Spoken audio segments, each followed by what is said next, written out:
વલસાડ કે જ્યાં મોતીવાડા વિસ્તારમાં દુષ્કર્મ બાદ યુવતીની હત્યા કેસમાં આરોપી સુધી પહોંચવામાં હજી સુધી પોલીસને કોઈ સફળતા નથી મળી। રેપ વિથ મર્ડરની ઘટનાને એક સપ્તાહનો સમય થઈ ગયો છતાં પોલીસના હાથે કોઈ સગડ નથી આવ્યા। બસ માત્ર એક સીસીટીવી ફૂટેજ પોલીસને મળ્યા છે। આ ફૂટેજના આધારે વલસાડ જિલ્લા પોલીસ આરોપી સુધી પહોંચવામાં ઊંધા માથે કામે લાગી છે। આરોપી ક્રિમિનલ માઇન્ડસેટ ધરાવતો હોવાથી મોબાઈલ જ રાખતો નથી, જેના કારણે ટેકનો સેવી વલસાડ પોલીસના હાથ ટૂંકા પડી રહ્યા છે।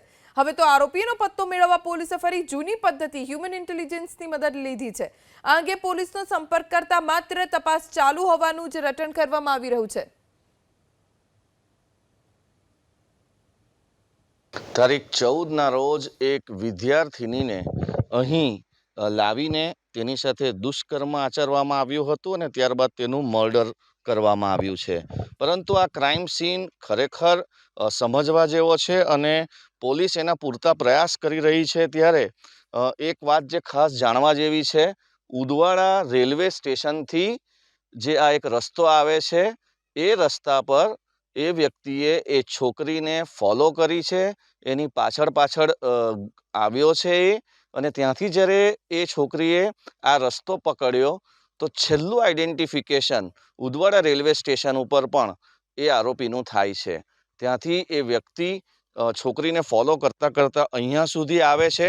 ત્યારે મોટો પ્રશ્ન એ હતો કે આ જે ફેન્સિંગ છે એની અંદર કેવી રીતે લઈ ગયો હશે। અત્યારે વધુ તપાસ કરવા માટે આ બધું અહીંયા ઘાસ કાપી નાખવામાં આવ્યું છે। પોલીસ સતત કાર્યવાહી કરી રહી છે, પરંતુ આ ફેન્સિંગ એક એવો પ્રશ્ન હતો કે કેવી રીતે આ ફેન્સિંગથી ઉપરથી જે છોકરી છે એને લઈ ગયો હશે। પરંતુ જે જાણવા મળે છે એ પ્રમાણે આ જે વ્યક્તિ છે એ સાયકોપેથ જેવી એની બિહેવિયર છે। પોલીસે એને અલગ અલગ જગ્યા ઉપરથી આઈડેન્ટિફાઈ કરવાની કોશિશ કરી છે। શક્ય હોય તો કદાચ છોકરીને અહીંયા અનકોન્શિયસ કરવાની પણ કોશિશ કરી હશે। જે બાજુની વાડી છે એના સીસીટીવીને પણ પોલીસે ખૂબ બારીકાઈથી તપાસ્યા છે, પરંતુ એની હાઇટ ઊંચી હોય, એની અંદર જે પ્રમાણેના એવિડન્સ જોઈએ એ મળ્યા નથી। પરંતુ રેલવે પ્લેટફોર્મ ઉપરના સીસીટીવીથી થોડા ઘણા ક્લ્યુઝ મળે છે। અહીંથી એને પેલી તરફ લઈ જવું એમાં કન્સેન્ટ હતી કે નહીં હતી ત્યારે એ પ્રશ્ન હતો, પરંતુ જે પીએમ રિપોર્ટ અને અન્ય બાબત અને કપડાના ટ્રેસીસ પરથી ચોક્કસ જાણવા મળી શકાય છે કે છોકરીને મે બી પોસિબલ થોડી અર્ધબેભાન કરવામાં આવી હોય અને આ વાળની પેલી બાજુ એને લઈ જવામાં આવી હોઈ શકે અને ત્યાં તેની સાથે દુષ્કર્મ આચરવામાં આવ્યું હોય। આ ચોર, આ જે વ્યક્તિ છે જેણે આ કૃત્ય કર્યું છે એ બેઝિકલી ચોરી ચકારીનો જ કામ કરતો હોય એવું એની બોડી લેંગ્વેજ પરથી લાગે છે અને આ ઘટનાને અંજામ આપ્યા બાદ તે અહીંથી ફરી પાછો ટ્રેનમાં ક્યાંક રવાના થઈ ગયો હોય તેવું અત્યારે લાગે છે। એની તપાસ દરેક જગ્યાએ થઈ રહી છે। મહારાષ્ટ્રનો મૂળ નિવાસી હોઈ શકે તે સંદર્ભમાં પણ એની તપાસ ચાલુ છે।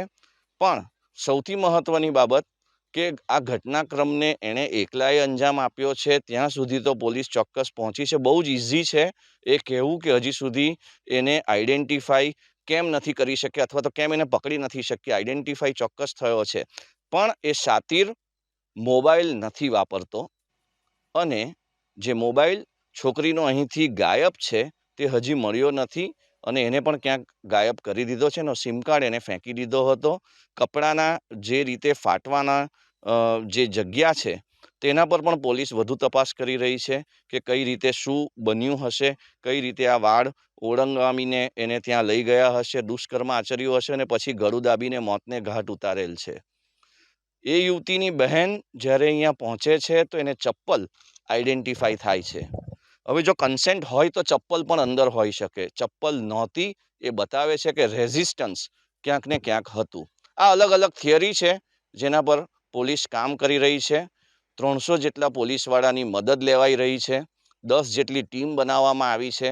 14 તારીખથી અત્યાર સુધી પોલીસનો જે સ્ટાફ છે એ અલગ અલગ વિસ્તારમાં ફરી રહ્યો છે અને કોઈ પણ હિસાબે આ સાયકોપેથને જેણે આ કૃત્ય કર્યું છે એને પકડવા માટે પોલીસ કમર કસી રહી છે। બ્રિજેશ શાહ, એબીપી અસ્મિતા, વલસાડ।